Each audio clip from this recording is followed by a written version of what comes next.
Good morning student. मैं doctor Rajni, department of sociology, HPS college Madhepur Madhubani. ये जो मेरा आज लेक्चर है, ये मेरा पहला लेक्चर है BA पार्ट 2 के पेपर नंबर 4 के लिए। ऐसा मैंने पहले जो है, अगर आपने सर्च किया होगा HPS साइट तो आपने देखा होगा कि उस पर ऑलरेडी ई कंटेंट जो हमारा 4th पेपर है आपका, BA पार्ट 2 का जो 4th पेपर है, आप 3rd और 4th पढ़ते हैं, रिसर्च मेथोडोलॉजी का, सामाजिक अनुसंधान का जो पेपर है, उस पर ऑलरेडी ई कंटेंट बहुत सारे पढ़े हुए हैं। उसी ई कंटेंट में जो लिखा हुआ है, चूँकि रिसर्च मेथोडोलॉजी बहुत जो है टफेस्ट पार्ट होता है समाजशास्त्र का, और बिना इसको कहते हैं समझाए हुए तो वो समझने बहुत मुश्किल से आता है। और हमारे बहुत सारे बच्चों ने ऑलरेडी मेरी क्लासरूम, जब हम लोग ऑफलाइन में थे तो मेरे किए हुए हैं, तो ये ऑनलाइन क्लास जो मैं ई कंटेंट दी हूँ उसके लिए, उसको क्लियर करने के लिए। तो आज हम पढ़ेंगे समाजशास्त्र। मैंने आपको का जो ये पेपर है सामाजिक अनुसंधान का, उसमें मैं आज पढ़ाऊंगी उपकल्पना, जिसमें मैंने आपसे फिर कहा, मैंने ऑलरेडी ई कंटेंट इसमें दिया हुआ है। तो आज पढ़ेंगे उपकल्पना क्या है। तो आज ये पहले समाजशास्त्र की क्लास है मेरी।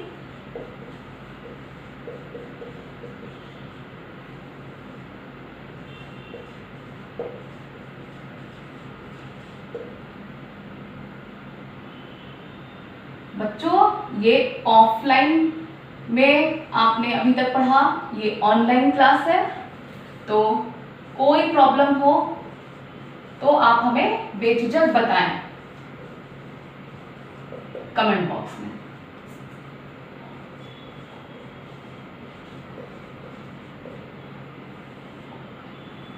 ठीक है, इंग्लिश में कहते हैं हाइपोथेसिस, हिंदी में कहते हैं उपकल्पना। ठीक है,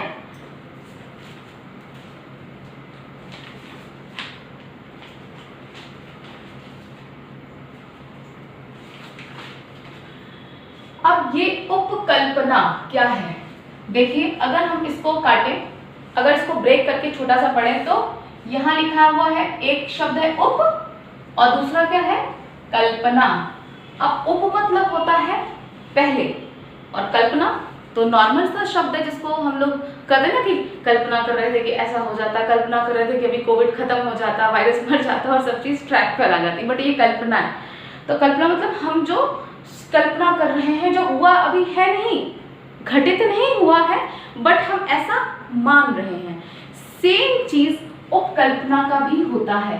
उपकल्पना का मतलब है जब हम कोई अनुसंधान करने जाते हैं, जब कोई हम रिसर्च करने जाते हैं, तो रिसर्च करने से पहले हम क्या, जब हम उस रिसर्च का की समस्या को खोज लेते हैं, तो उसके बाद जो हमारा दूसरा चरण होता है वो उपकल्पना का ही होता है कि हम उस अनुसंधान, उस रिसर्च से संबंधित पहले ही एक अनुमान लगा लेते हैं कि ऐसा होता है या ऐसा होगा। तो उससे क्या होगा कि हम अनुसंधान जिस फील्ड में करने जा रहे हैं उसमें हमको एक रास्ता मिल जाएगा, एक क्लियर कट रास्ता कि हमको कब, कैसे, कहाँ जाना है, कितना हमको उससे चीज़ों को जो अनुसंधान से संबंधित, जो हमारी समस्या से संबंधित जो तथ्य हैं, कौन कौन से तथ्य को हमको कलेक्ट करना है। क्योंकि अगर हम जैसे कहीं घूमने जाते हैं तो क्या करते हैं, मान लीजिए आप कहीं ट्रिप पे जा रहे हैं, तो हम ट्रिप पे जाने से पहले क्या कर लेते हैं, हम एक खाका खींचते हैं ना, एक ड्राफ्टिंग करते हैं, खोजते हैं साइट से कि उस जगह पे, भाई अगर हम देहरादून जा रहे हैं तो भाई देहरादून में कौन कौन से अच्छे झील हैं, कितना समय लगेगा, क्या रास्ता है, कितने टाइम लगेंगे, कहाँ कहाँ से बस हमको मिलती है, कहाँ से हमको ट्रेन मिलेगी, और अच्छा कितना बजट आएगा, और ऑनलाइन भी चेक करते हैं कि भाई होटल का खर्चा कितना होगा। तो एक ड्राफ्ट तैयार करते हैं ना। ठीक उसी तरीके से जब हम अनुसंधान करते हैं तो भी क्या करते हैं, एक ड्राफ्ट तैयार करते हैं। उस ड्राफ्ट के सेकेंड चरण में जो है क्या करते हैं, उपकल्पना। उपकल्पना क्या है, जब हम एक अनुसंधान में जो हमारी समस्या है अनुसंधान की, उससे संबंधित एक पूर्व में पहले ही एक कल्पना बना लेते हैं, वो कहलाती है उपकल्पना। अगर हम उसको हम उपकल्पना कहते हैं। अगर हम इसकी एक परिभाषा लिखें तो क्या है, ठीक है, उपकल्पना मतलब अनुसंधान से पहले हम जो कल्पना करते हैं वो हो गया उपकल्पना। एक मैकगन है, उनकी एक्सपेरिमेंटल साइकोलॉजी, एक बुक है जिन्होंने कहा था कि, आप इसको लिख भी सकते हैं और ऐसे मैंने दिया हुआ भी है, लिखने में क्या होता है,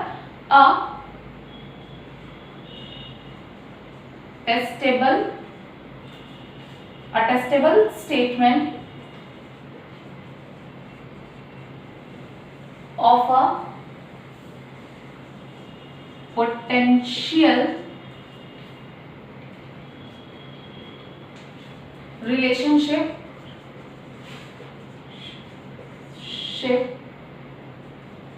between two or more variables, ठीक है, is called a hypothesis। क्या लिखा हुआ है, a testable statement of a, भले इंग्लिश में लिखा है, इंग्लिश भी पढ़ना चाहिए, इसको हिंदी में भी बताऊंगी और हिंदी में भी परिभाषा दूंगी। a testable statement of a potential relationship between two or more variables is called a hypothesis, ठीक है। अब क्या बोलते हैं यहाँ पे, टेस्टेबल स्टेटमेंट। टेस्टेबल स्टेटमेंट का मतलब एक ऐसा स्टेटमेंट, वक्तव्य, एक ऐसी लाइन, एक ऐसी बात जिसका कि हमको टेस्ट करना है, ठीक है। उपकल्पना में भी ये उपकल्पना होता भी है कि हम एक स्टेटमेंट लिख देते हैं, मान लेते हैं अपनी समस्या से संबंधित, और उसको हम पूरे थीसिस में प्रूफ करते हैं, यही होता है, उस स्टेटमेंट को ही हम कहते हैं हाइपोथेसिस। एकदम लोकल लैंग्वेज में अगर मैं बात करूँ तो वही है, टेस्टेबल स्टेटमेंट, एक ऐसा स्टेटमेंट जिसका हमको टेस्ट करना है, ऑफ अ पोटेंशियल रिलेशनशिप, जिसके अंदर रिलेशंस हो, जिसके अंदर संबंध हो, किसके बीच संबंध हो, टू और मोर वेरिएबल्स। वेरिएबल्स का मतलब आपने आई डोंट नो कि आपने दो शब्द आते हैं, आपको कुछ शब्द बीच में आते हैं, उसको जानना चाहिए। एक होता है वेरिएबल और एक होता है कांस्टेंट। क्या क्या होता है, एक वेरिएबल होता है और एक कांस्टेंट होता है। तो व्हाट इज वेरिएबल और व्हाट इज कांस्टेंट, ये पता होना चाहिए। वेरिएबल, एक्चुअली मैं देख रही थी कि आपका आ रहा है कि नहीं वीडियो में, तो वेरिएबल और एक होता है कांस्टेंट। कांस्टेंट मतलब जो कभी ना बदले, जैसे 1 इज ऑलवेज बी 1, ठीक है, 2, 3, 4 ये कभी बदल नहीं सकता। लेकिन वेरिएबल का मतलब होता है, इसको कहते हैं चर, हिंदी में कहेंगे चर, जो बदलता है। जैसे कि जो हमारी घटनाएं होती हैं वो समय और परिस्थिति के अनुसार क्या होती है, बदल जाती है, समय और परिस्थिति के अनुसार बदलती हैं। कैसे बताऊंगी ये आपको स्टेटमेंट में। तो वेरिएबल का मतलब होता है चर। तो क्या बोलते हैं, पोटेंशियल रिलेशनशिप बिटवीन 2 और मोर वेरिएबल इज कॉल्ड हाइपोथेसिस।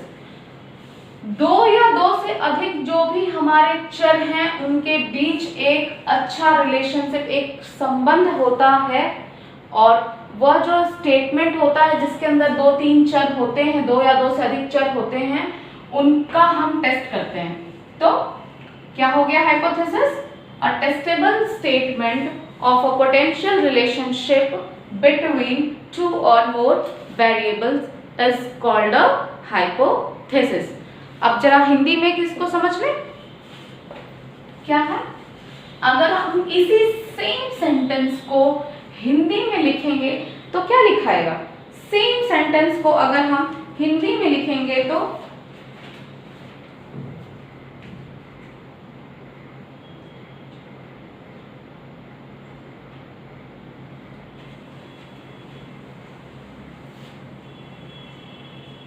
दो या 2 से अधिक, एक और स्टेटमेंट है, लिख लेते हैं, अधिक चरों के बीच संबंध,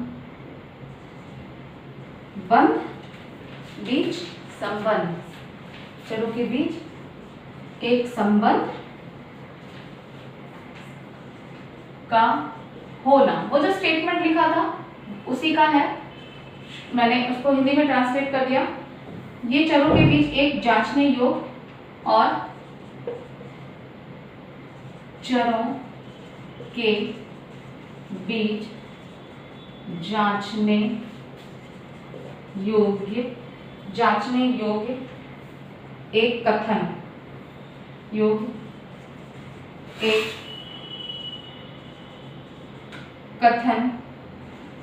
के रूप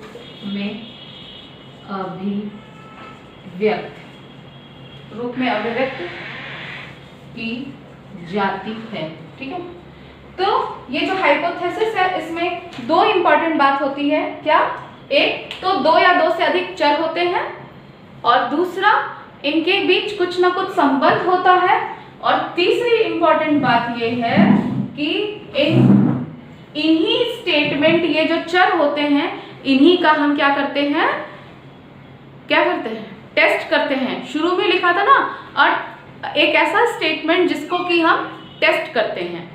अब अगर हम एग्जाम्पल माने, अभी एक एग्जाम्पल अगर हम लें, जैसे कैसा अनुसंधान, कैसा स्टेटमेंट, क्या चीज, क्या लिख सकते हैं। जैसे कि मान लीजिए कि आपकी कोई समस्या है, आपने एक एग्जाम्पल मान लें, आप मधेपुर में रहते हैं, ठीक है, और अगर प्रेजेंट सिनेरियो में देखें तो हम ये स्टेटमेंट मान लिए कि बाढ़ के कारण, हमने एक स्टेटमेंट माना, क्या माना, बाढ़ के कारण, यही लिख देते हैं, ठीक है, बाढ़ के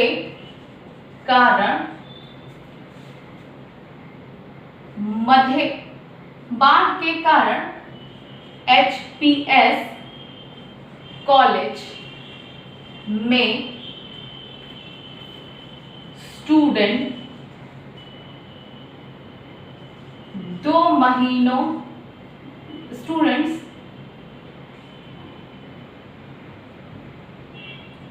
नहीं आ रहे हैं। ठीक है, ये पूरा कंप्लीट हुआ ना।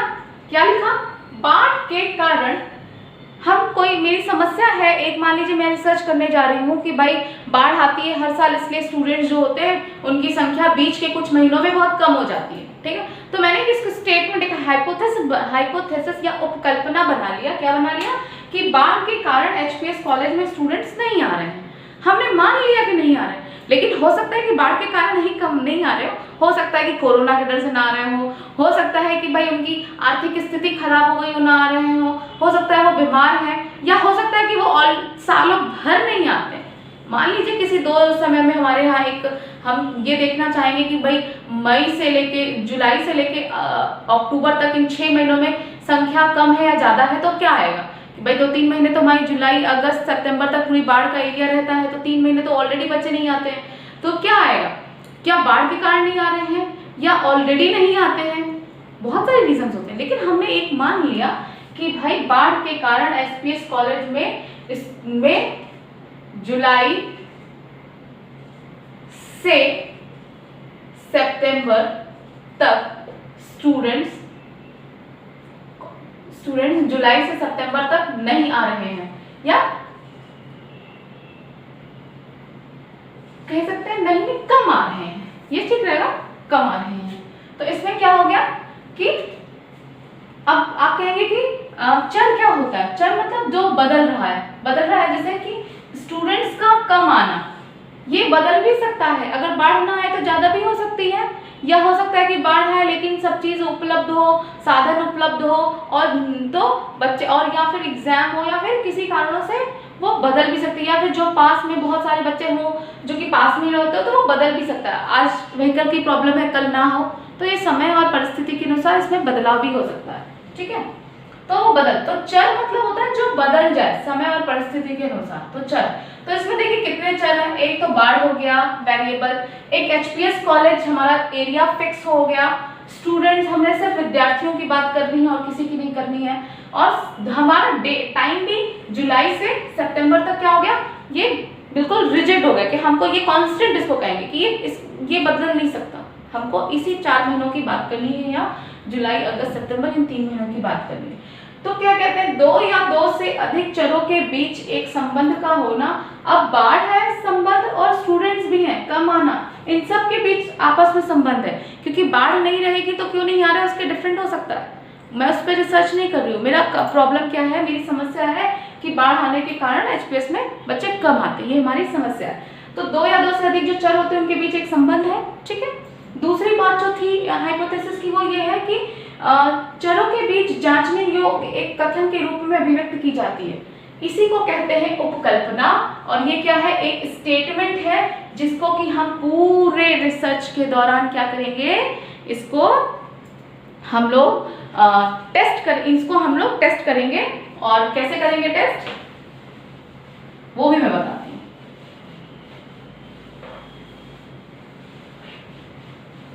जब हमारा कोई एक सेंटेंस, एक स्टेटमेंट जब हम यहाँ पे लिख लेते हैं, अब उस स्टेटमेंट से संबंधित हम देखेंगे कि पहला देखेंगे, खोजेंगे, फील्ड में जाएंगे भाई कि बाढ़ जब कब से आ रही है, मधेपुर जो है उस पे कितने एरिया में आ रही है, कौन कौन सा उससे प्रभावित क्षेत्र है, ये प्रभावित क्षेत्र कौन कौन से हैं, उसमें इन क्षेत्रों में रहने वाले स्टूडेंट्स की संख्या क्या है, स्टूडेंट्स नंबर्स क्या हैं, दूसरा नंबर ऑफ स्टूडेंट्स देखेंगे। फिर ये भी देखेंगे कि भाई इनकी इकोनॉमिकल कंडीशन क्या है, वो भेजा जा सकता है कि नहीं। फिर देखेंगे रोडवेज की क्या है, कन्वेंस की क्या प्रॉब्लम है, व्हीकल है कि नहीं है। तो मतलब सो मेनी रीजंस हो सकते हैं इसके, और कि बच्चे नहीं पहुंच पा रहे हैं, तो हम ये करेंगे। तो एटलीस्ट मतलब एट लास्ट हम इसी स्टेटमेंट के ही इर्द गिर्द क्या होंगे, घूमते हुए नजर आएंगे। बाढ़ देखेंगे, जुलाई से देखेंगे, जून के मौसम में देखेंगे क्या था, मई में देखेंगे कि बच्चों का क्या था। तो हम कहीं ना कहीं क्या हो गया, रिस्ट्रिक्ट भी हो गया कि हमको इस जोन में ही केवल हमको क्या करना है, ये हमारे डेटा हो गए, इन्हीं डेटा को खोजना है। तो लास्ट में उपकल्पना क्या है, उपकल्पना क्या हो गई, उपकल्पना अनुसंधान के पूर्व में की गई कल्पना को उपकल्पना कहते हैं, जो कि 2 या 2 से अधिक चरों के द्वारा निर्मित होती है, जिसमें आपस में कुछ संबंध होते हैं, बहुत स्ट्रॉन्ग संबंध होते हैं। और एक और इम्पॉर्टेंट बात कि इस स्टेटमेंट को हम क्या करते हैं, टेस्ट करते हैं। तो आज वाले लेक्चर में मैंने बस ये देखा कि उपकल्पना क्या है, इसकी एक परिभाषा देखी। अब नेक्स्ट जो मेरा लेक्चर होगा उसमें हम देखेंगे कि इसको निर्धारित करने वाले कौन कौन से तत्व होते हैं, ये सब देख सकते हैं, उसकी कुछ क्वालिटीज होगी, वो हम नेक्स्ट लेक्चर में पढ़ेंगे। आज के लिए बस इतना ही। Thank you.